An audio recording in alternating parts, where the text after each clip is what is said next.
Welcome, my name is Dani Walker and this is my first ever recap for Miss Intercontinental 2022.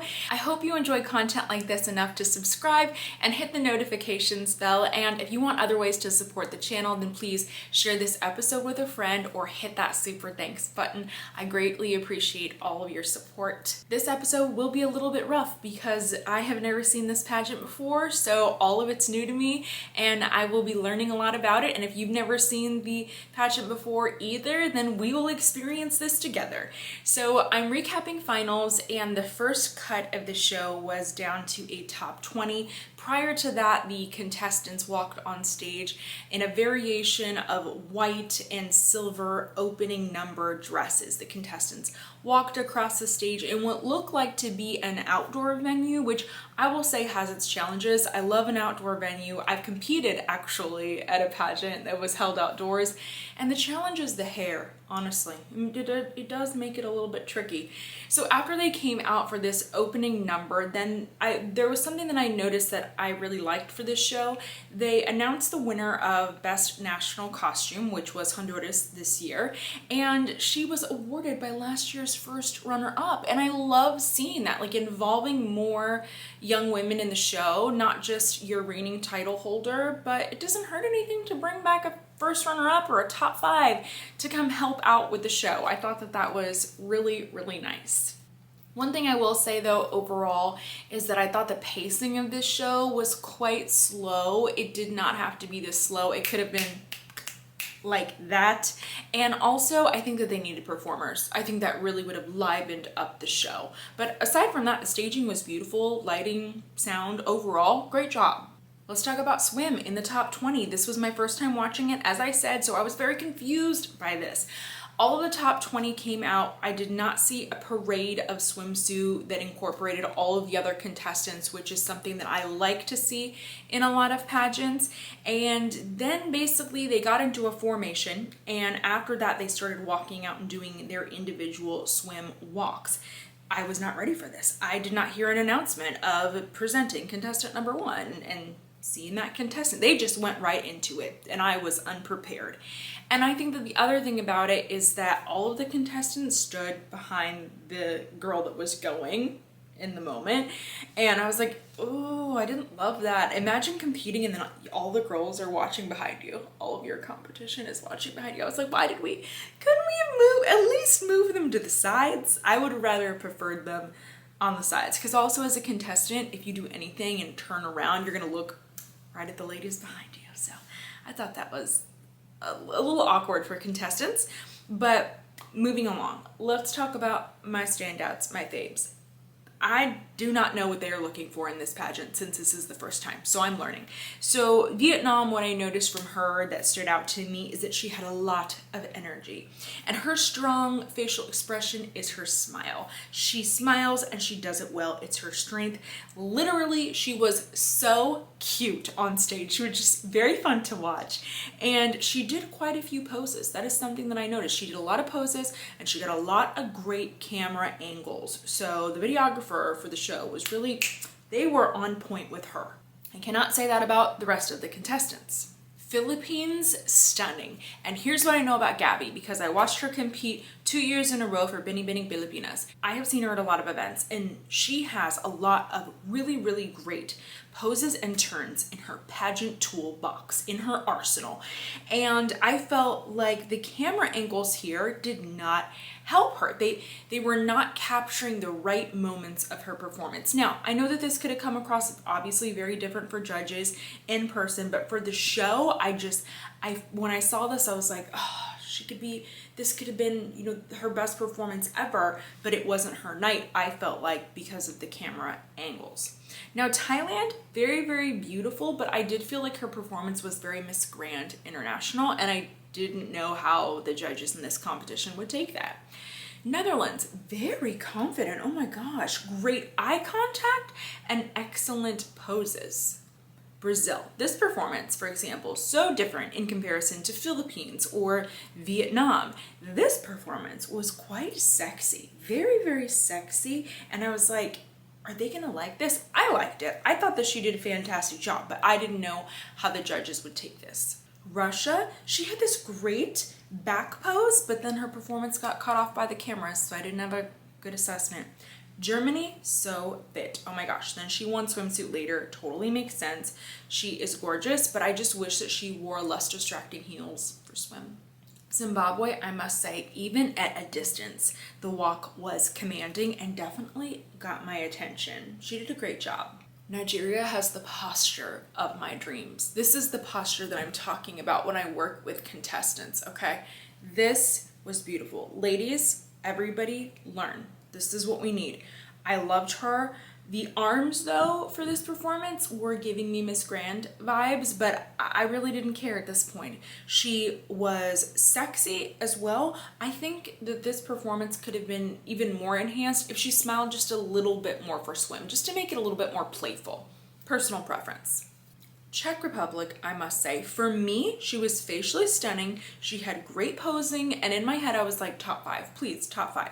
Venezuela was giving me a Venezuela level of performance, and I loved her. And also the hair was giving me Miss Universe Venezuela 2018. You know what I'm talking about.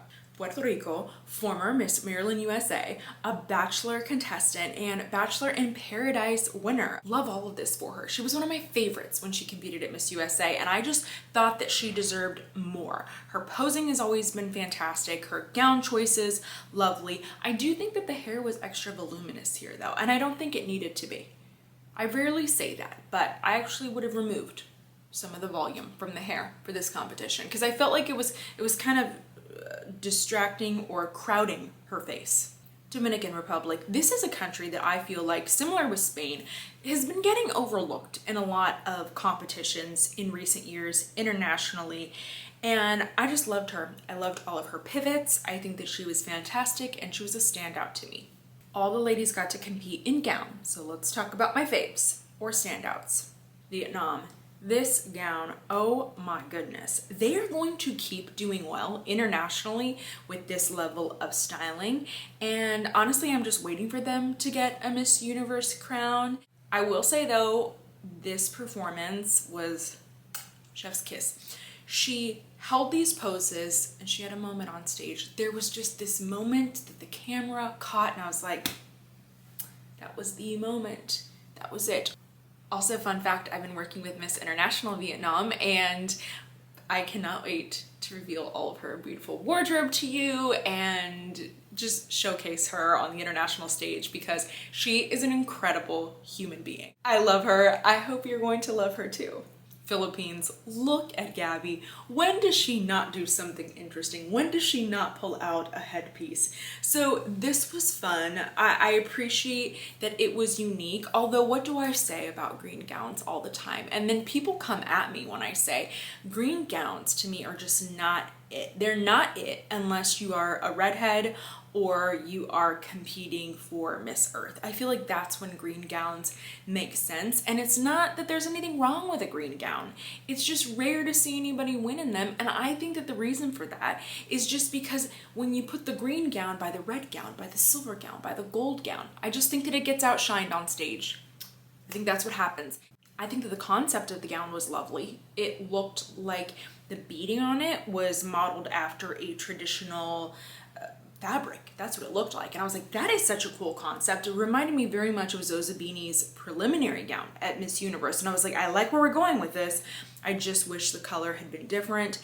And I think that it would have just enhanced her performance because I love her. She's stunning. And I'm like, she just deserved more. Thailand, I didn't love the posing choices for this. It was giving me grand, but also I felt like she barely got any face shots. The camera was so far away from her and I just don't think that was fair. Netherlands, beautiful gown on her, but I would have done a closed leg pose. But regardless of that, I think that her walk is really what was impressing me. Brazil, this was another sexy performance, but I loved it. I could honestly see a performance like this really getting the crowd going at Miss Universe. Whenever they do the top 10 per evening gown, it's like that moment when she has like a really strong facial expression change and the crowd's like, ooh, and they all clap. That's what I was feeling from her. Czech Republic really surprised me in yellow. Oh my gosh. But it was lovely on her. But she is stunning. She's just so stunning. She was just one of my overall favorites. I love her. Puerto Rico really loves yellow. My goodness, she wore a yellow gown at Miss USA. And actually, I preferred her Miss USA gown to this gown. It was just one of my favorites. I absolutely love it. And I kind of wish she just would have wore her other yellow one. Although this was beautiful too. And she had a solid performance. Nigeria had a very unique gown, but she carried it. She carried it. She was one of my favorites. Huge standout. I gotta give it to Zimbabwe with this gown. The gold and the orange and the flowing fabric, it was really, really working. I just would have suggested a different lip. And honestly, I wanted to see her hair down. Colombia's gown was reminding me of Miss Universe Costa Rica 2020, I believe it was. Stunning contestant, amazing gown. And the thing from her though is that I wanted a little more posture and more energy. More energy. I don't know if you felt this, but Venezuela's gown reminded me of the preliminary evening gown that Venezuela wore the last time that they won Miss Universe. Did anybody else feel that? The wide off-the-shoulder band with the oversized stoning. Anyways, I loved her. She shined for me here. I was obsessed. Dominican Republic, she gave everything that she needed to for me. I love this gown. I love the ombre effect up towards her face. I just feel like I said, like Dominican Republic just is kind of getting overlooked recently, and I loved her. Now the top 6 were announced and they were all asked questions, and this was interesting. The top 6 were announced by regions, and I didn't know that or realize that. I kind of suspected that earlier in the show when they announced the top 20 because they were announcing by regions. They would say something like, oh, there's 3 contestants from the Americas or something like that. I didn't know though, or are they only competing against each other for the preliminary competition like how when Universe did the Continental Divide, or were they just stating, oh, 3 of our top 20 qualified and they happen to be from the Americas. I didn't understand that part. Now moving on to the top 6. First was Venezuela. Her question was, as a Miss Intercontinental, you may have opportunities to travel as the winner. Which country would you most like to travel to and why? And she said, I always say it's more better to do something than to do nothing but with love. Of course, I want to go to Venezuela because we have mountains, beaches, deserts, and jungles. And the most important, we are cordial, polite, and cheerful. So if you want to know why you want to visit us, you can go home to see. And then she mentioned different areas in Venezuela. So this was interesting to me because I never even would have thought of traveling to my own country, but you definitely could go back to your own country, bring that crown home. It's just not the first thing that I would have thought of. So Germany was asked, what would you definitely show a foreigner who has never been to your country before? And she said, my country is Germany, and I would show our country from the best side. We have a lot of companies, for example, Mercedes, and of course, a lot of nice places for traveling, and I would take you to my hometown. She mentioned the name of her hometown, which I can't recall, and then she said, thank you very much. You are welcome to Germany, and she was super sweet. I will say that. I was like, oh, okay. I see why you're up there, Germany. Puerto Rico got a question she was very prepared for. Why do you think you are better suited to be Miss Intercontinental than the others? She said, good evening, Egypt. The other contestants are wonderful and well-qualified ladies. I believe what sets me apart is my ability to connect with wide audiences due to my experiences traveling, growing up, learning different languages, and majoring in communications and marketing. I believe that I not only have the charisma and energy, but the presence to be able to carry a message and represent the organization across continents. Wow. I'll say that she rushed through this answer a little bit, but regardless of that, she spoke very confidently, so I really wasn't surprised with her placement. Vietnam. Here's our winning answer. From which failure in your life have you learned the most? This was great. Ladies and gentlemen, for me, my biggest failure does not lie on the failure itself, but the fact that I have not tried enough and not tried my best, and that led to the failure. I was like, wow, that is very well said. That's pretty brilliant. Okay, so therefore in my life, I have learned that whatever I do, I must put my heart and soul into it. I must invest 100% into it, all that I have, whatever I am doing. And for me, at this given moment, the thing that I want to conquer the most is to live up to the title of Miss Intercontinental. To do that, I have made a promise with my people in Vietnam is that I am going to be the ambassador to bring and spread the message of Miss Intercontinental's power of beauty, of love, of grace, and of cultural integration. That is who I am, and I am ready, and Vietnam is ready for the title of Miss Intercontinental. Okay, well, there it is. There it is.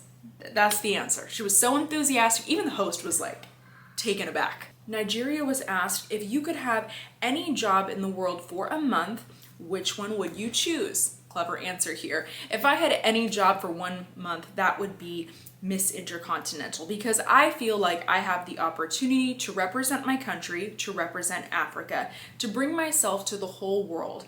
Like I would always say in my language, wherever I'm going to be, I would definitely get there. I felt like her answer was almost shortened purposefully, but sometimes a long answer isn't necessary, and if you feel like you said the meat of your answer, ladies, feel free to cut it off and move on. Last, we have Brazil. Her question was, we live in a globalized world. What qualities does a young woman need today to survive in it? And she said, as a woman, I know how many difficulties we have to live in this world, but this world is going on. It's continuing to be a better world. So as a woman, I have the mission to give all the opportunities to express the real power of beauty. All of these cultures and beauties and customs of the world, and the power of women, all of them. So as a woman, I want to be this inspiration for women to share care, to share love, and fight for the things, fight for what you want, because in this world, we're queens and we deserve what we want. Yes, yes we do. I love that. Here were the results. 5th runner-up, Venezuela. 4th runner-up, Germany. 3rd runner-up, Nigeria. 2nd runner-up, Brazil. 1st runner-up, Puerto Rico. And our queen was Vietnam. I felt like the results of this pageant ended up being determined, and the final placements were determined by the onstage questions.